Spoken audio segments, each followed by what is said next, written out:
Poor village girl was forced to marry a poor man, not knowing he was a secret billionaire.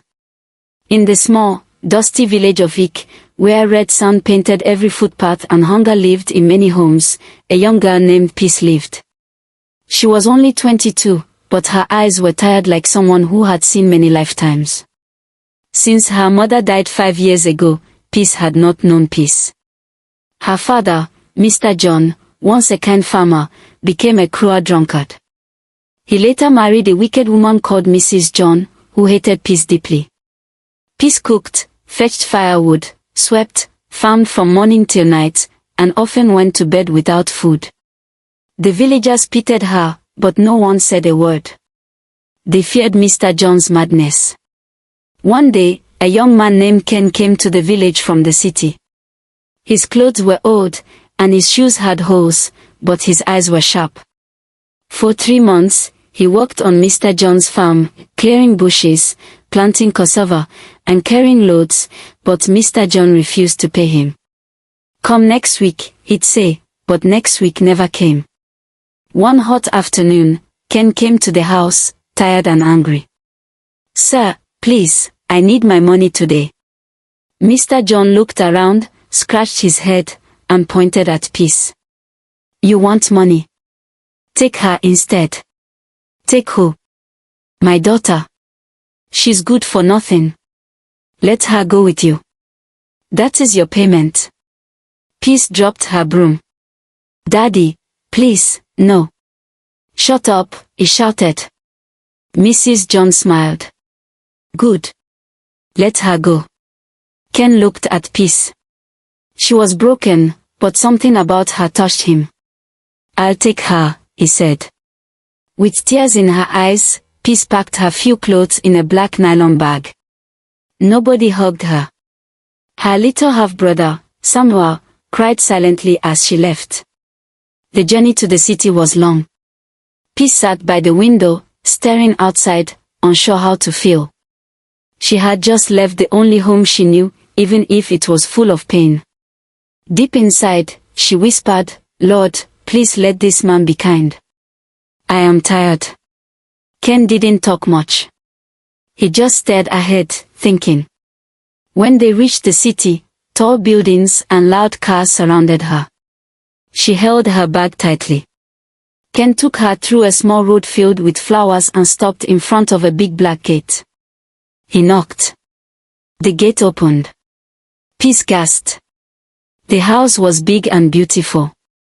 They passed it and entered a smaller, neat building behind. It was the boys' quarters. "This is where I live," Ken said with a smile. "I just got a job as a security guard. The owner gave me this place for free." Peace looked surprised. "She lives in the main house with her son. As long as I keep the compound safe, I can stay." The house had a roof that didn't leak, clean sheets, and a locked door. Peace smiled faintly. "If this is God's plan for me, I accept," she said quietly. 2 days later, Peace woke up to a nice smell. She had slept peacefully, no shouting, no beatings. She walked into the kitchen. "Good morning," she said shyly. Ken turned from the frying pan and smiled. "Morning, Peace. I made breakfast. Hope you slept well." "Yes, like a baby." After eating, Ken told her, "Get dressed. I want you to meet someone." "Who?" "You'll see." She wore the soft gown Ken had bought and followed him to the main house. A woman opened the door. She was in her late 50s with kind eyes. "Good morning, Ma," Ken said. "Morning. And who is this beautiful girl?" "My wife. Her name is Peace." The woman smiled. "So this is the wife you talked about? Come in, my dear." The house was shiny and big. The woman, Mrs. John, landlady, held Peace's hand. "You're welcome, Peace. I like you already. Call me Mrs. John. Feel free." Peace smiled shyly. After the visit, they returned to the boys' quarters. That evening, Peace sat on the bed. "Ken," she said. Yes. When my father gave me to you, I felt useless, like I didn't matter. I thought you'd be like him, shouting, beating me. But you're not. You gave me peace. Ken sat beside her and held her hand. I'd never hurt you, peace. I liked you since the first day I saw you on the farm. When your father said I could take you, I was shocked, but also happy. I don't love you yet, she whispered. I'm not rushing you, Ken replied. But you treat me like I matter. That's because you do. You're a queen, just hidden in the wrong palace. Peace laughed softly. Something beautiful had begun to grow, respect, peace, and trust. 1 month later, Peace had more confidence. She cooked and helped around. One day, Mrs. John called her. Peace, come sit. She smiled. Ken said you're a great cook, and I agree. My cook traveled. I need someone I trust. I think you're the right person. Peace gasped. Thank you, Ma. She continued, I want to go to university. I love school, but I stopped after secondary school. Mrs. John hugged her. I love girls who love education. I'll support you. Peace ran back to Ken excitedly. Mrs. John wants me to be her cook and will pay me. She also said she wanted to go to school. Ken hugged her. That's my wife? Don't start, she laughed. That night, Peace asked, why haven't you touched me? Ken sat up. Because I didn't bring you here to use you. I brought you here to protect you. When your heart is ready, then I'll be ready too. You've suffered enough. I want love, not fear. Peace cried softly. Thank you, Ken. You're different. 2 days later, Peace met Daniel, Mrs. John's son. He entered the kitchen. Wow, you're beautiful, he said. Peace looked down. Good afternoon, sir. Don't call me sir. Just Daniel. She stayed quiet. He smiled and left. That evening, she told Ken. Daniel made me uncomfortable. Ken replied, that's how he jokes. Don't mind him. But Peace still felt something wasn't right. Daniel returned another day. I like you. I want you. I'll send you abroad and give you money and clothes. Just say yes. Forget that poor security man. I can sack him. Peace stood firm. With all due respect, sir, I am not interested. I believe in my husband. He may be poor now, but God will bless him. Daniel laughed. You'll regret this. Peace replied, then I will happily regret it with the man who loves me. That evening, Peace told Ken everything. Ken became angry but calmed down.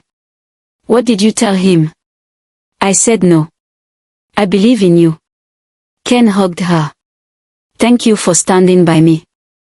You stood by me first, she smiled. Peace couldn't hold it anymore. She went to Mrs. John. Ma, please, I want to talk. What's wrong? It's Daniel. He's disturbing me, offering money, asking me to leave my husband. I can't keep quiet anymore. Mrs. John looked at her, then said, you're beautiful. Maybe he sees your value. Maybe you should give him a chance. Peace was shocked. With all due respect, Ma, I'm not that kind of woman. I didn't marry Ken for money. When the world gave up on me, he stood by me. I'd rather leave this house than stay where I'm disrespected. She walked out, tears on her face. Back at the boys' quarters, she saw bundles of money on the table. Ken, what's this? He smiled. I've been saving this money for years. I wanted to use it to start my business. But today, I decided to give it to you for school. No, Peace said. This is your dream, Ken. Let's use it together, start a small business, rent a room, and grow. Then I'll go to school. Ken was speechless. You want us to leave? Yes. I want peace. Even if it's small, let it be ours. Ken held her close. You are everything I prayed for. The next day, Peace cleaned and waited. Ken returned in the evening. Where have you been? There's something I must tell you, he said. What? He took a deep breath. Daniel is not just the landlady's son. He's my younger brother. And Mrs. John is my mother. Peace gasped. What? I'm sorry for lying. I just wanted to find someone who loved me for me, not for my money. She sat down quietly. You went too far, Ken. I know. Please forgive me. She smiled. Fine. But you owe me a car and a mansion. Ken laughed. Consider it done. The news spread. Ken, the poor security man, was a billionaire. Mr. John, Peace's father, almost dropped his cup of palm wine when he heard. My daughter, please forgive me, he said on the phone. I want your sister to come live with you. Peace replied, with all due respect, never. I suffered too much. If you need help, call me, but don't call me for nonsense. Years later, Peace wore her white coat and walked across the graduation stage. She was now a doctor. Ken cheered loudly, that's my wife. After the ceremony, he hugged her. I'm proud of you. Thank you for believing in me. One quiet afternoon, Ken took Peace on a drive. They entered a big estate and stopped in front of a huge white mansion. Why are we here? This is your mansion, he said, handing her the keys. She screamed with joy. I also have news, she added. I'm 3 months pregnant. Ken stood still, then shouted with joy. He lifted her up. I'll spoil you and our baby forever. He knelt and kissed her belly. My baby, Daddy loves you. Peace smiled, tears in her eyes. From rejection to royalty, she whispered. Yes, my queen, Ken said. Our better days are here. If you enjoyed the tale, if so, please like the video, share, comment, and don't forget to subscribe. Also turn on your notification to get more enchanted tales like this one. Goodbye.